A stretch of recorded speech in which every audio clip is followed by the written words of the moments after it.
Sakal Gunarnavasha Vande Guru Sri Charanaravindan.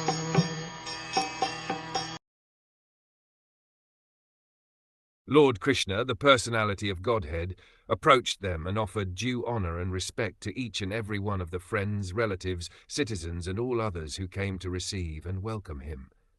The Supreme Lord Personality of Godhead is neither impersonal nor an inert object unable to reciprocate the feelings of his devotees. Here the word yathavidi, or just as it behooves, is significant.